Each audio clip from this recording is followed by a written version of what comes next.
Michael Jackson নাম শুনছেন না? ও যে কত টাকার মালিক ছিল নিজেও জানে না। ওই একটা গান গাইলে মাইকেল জ্যাকসন বাংলা টাকার 10 কোটি টাকা পাইত। কত টাকা? একটা গান গাইলে 10 কোটি টাকা পাইত। পপ সঙ্গীতের সম্রাট ছিল মাইকেল জ্যাকসন।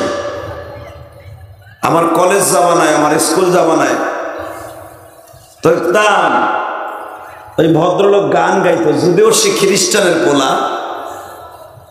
কোন কোন ইতিহাসে পাওয়া যায় উনি মরার আগে কালেমা পড়ছে, কারণ উনি চিন্তা ভাবনা করে দেখছে যে এই পৃথিবীটা ধোঁকার কারখানা, ঠিক না বেটি?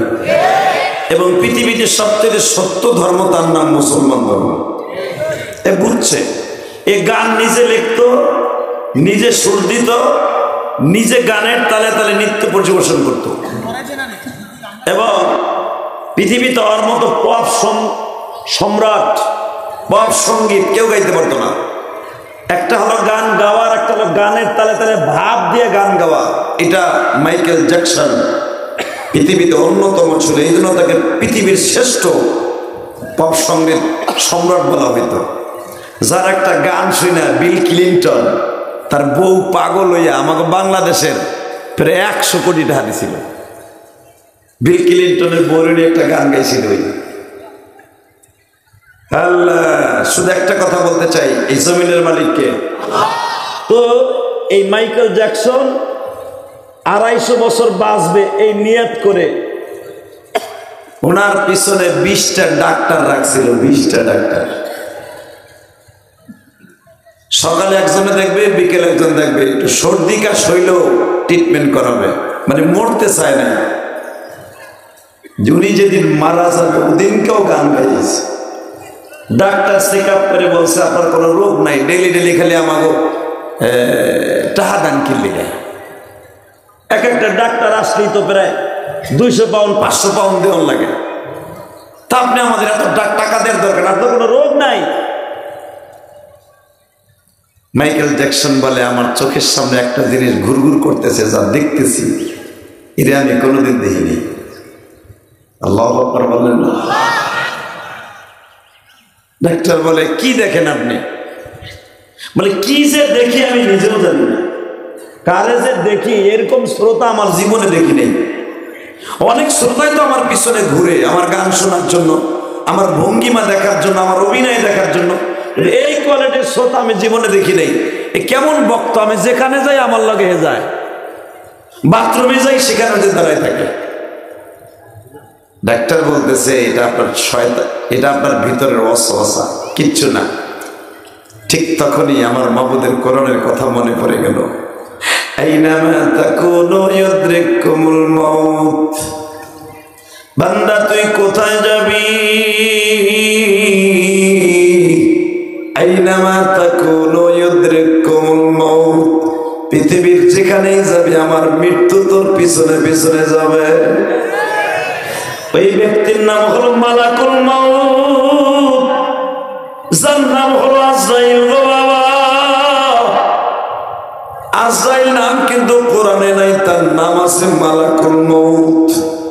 এই মালাকুল মাউত মাইকেল জ্যাকসনকে মরার 1 ঘন্টা নয়, 2 ঘন্টা নয়, 40 দিন আগের থেকে দেখা দিতেছিল। মাইকেল জ্যাকসন ভাবতেছিল আমার মনে হয় এই পৃথিবীতে আর থাকা হবে না। বাজার এই জন্য অনেকে বলেন মাইকেল জ্যাকসন মৃত্যুর আগে কালেমা পড়তে পড়তে বিদায় নিয়েছি। এ কথা সত্য না? অনেকে বলেন সত্য না, সে মরার 1 দিন আগেও গান গাইছে। কেউ কেউ বলেন সে গান গাওয়ার ভাগে ভাগে কালেমা পড়ছে, কারণ আর চোখ দিয়ে দেখতে পারছে মালাকুল মউত আমার পিছনে। মৃত্যু সত্য আর সব মিথ্যা, মৃত্যু সত্য। কথা ঠিক না? ঠিক জোরে বলতে হবে মুসলমানের ভোলা। যে যে রঙের রাজনীতি করেন, যে যে রঙের রাজনীতির কথা বলেন, আওয়ামী লীগ করেন, বিএনপি করেন, জামাত করেন, যেটা মনে চায় সেটা করেন, এই পৃথিবী ছেড়ে চলে যেতে হবে। এটা মাথায় রেখে। এই কালামটা কার? যে যত জোরে আল্লাহ নাম নিবেন আপনার কলবের ময়লা তত তাড়াতাড়ি পরিষ্কার হয়ে যাবে। বলেন এটা কার? আপনি কার? আমি কার? এই অতিথিরা কার? এই জমিন কার? এটা স্কুলের জমিন না। বাজারে না এমন একটা জায়গা, এমন একটা জমিন, এমন একটা থাকা, এমন একটা জায়গা, এমন একটা জমিন আপনার আমি আসি অস্থায়ী কয়েকদিনের জন্য বাসিন্দা, ঠিক না? আল্লাহ আসল বাড়ি হলো আপনার আমার কবরে। এটা শুরুতেই বলছিলাম চান্দু।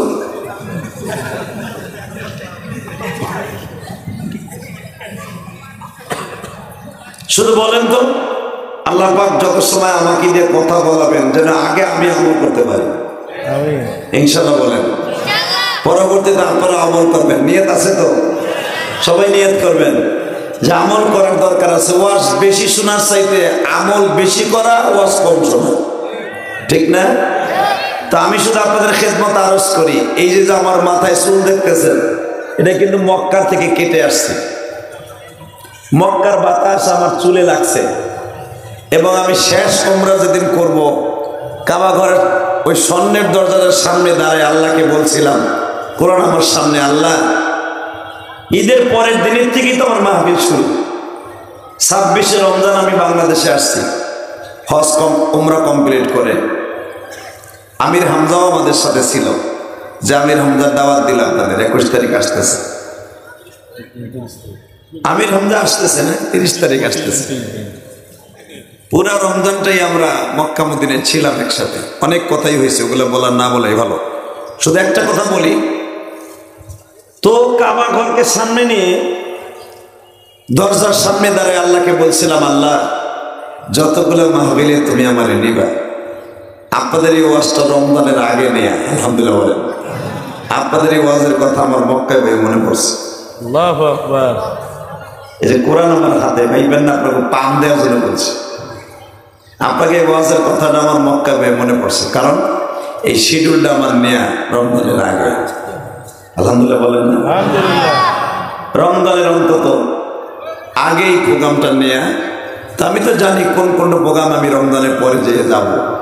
তা আপনাদের এই ওয়াজের কথাটা যখন মনে পড়ছে আমি বারবার আল্লাহকে বলছি, আল্লাহ যারা আমার মাহফিলে হাজির হবে, বক্তা, শ্রোতা, প্রধান অতিথি, বিশেষ অতিথি বৃন্দ যারাই আমার পাশে বসবে, একটাবার তোমার এই ঘরটা দেখার সুযোগ দিও,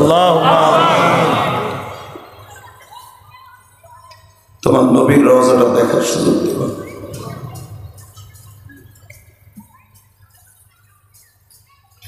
বাজান কোরআন কিন্তু বাংলাদেশে নাযিল হয় নাই, ঠিক না? ঠিক। একসাথে বলবেন কোরআন কোথায় নাযিল হয়েছে? না, ভুল কইলেন। কোরআন নাযিল হয়েছে দুইটা জায়গায়, মক্কা, মদিনা। তাহলে একসাথে সবাই কোন কোরআন নাযিল হয়েছে কোথায়? মক্কায়, মদিনায়। আলহামদুলিল্লাহ বলেন। 114টা সূরা কোরআন শরীফের 114টা জায়গায় নাযিল হয়েছে। আমি যে সূরাটা আপনার সামনে তেলাওয়াত করছি, এই সূরাটা নাযিল হয়েছে মক্কায়, কিন্তু ঘটনাটা ঘটছে মদিনায়। দেখেন খেলাটা কি, কোরআনের এই সূরাটা যৌথ সূরা। কোরআন শরীফের এই সূরার মাত্র 13টা আয়াত নাযিল হয়েছে মদিনায়, আর বাকি পুরা সূরাটা নাযিল হয়েছে মক্কায়। মারহাবা বল, আরো জোরে আল্লাহু আকবার বলেন তো। আল্লাহু আকবার বলবেন, জীবনে হার্টের রোগ হবে না, জীবনে আপনার হার্টের রোগ হবে না। যে যত যে আল্লাহু আকবার বলবেন, জীবনে আপনার হার্টের রোগে আক্রান্ত হবে না। আমরা তো হার্টের রোগের ঔষধে বড় বড় ডাক্তার দেয় 1000 5000 টাকা ভিজিট দিয়ে, আমি ডাক্তার ঔষধ দিয়ে গেলাম। আপনার যখন হার্টের ব্যথা শুরু হবে, আল্লাহু আকবার, আল্লাহু আকবার, আল্লাহু আকবার 50 বার জোরে ডাক দেন, হার্টের ব্যথা ভালো হয়ে যাবে। আমি বলি না, আমার নবী বলছে। ও বাজান, এই সূরাটা নাযিল হয়েছে মক্কায়, কারণ তাফসীরুল কোরআন মাহফিল। একটা আয়াতের তাফসীর করে বিদায় নেই, যেরকম মারহাবা। ولا تجعل يدك مغلولة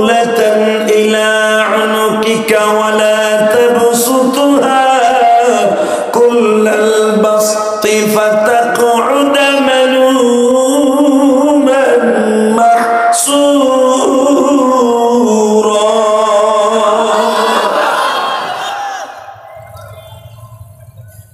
সূরাটি নাযিল হয়েছে মক্কায়, কিন্তু এই আয়াতটা নাযিল হয়েছে মদিনায়।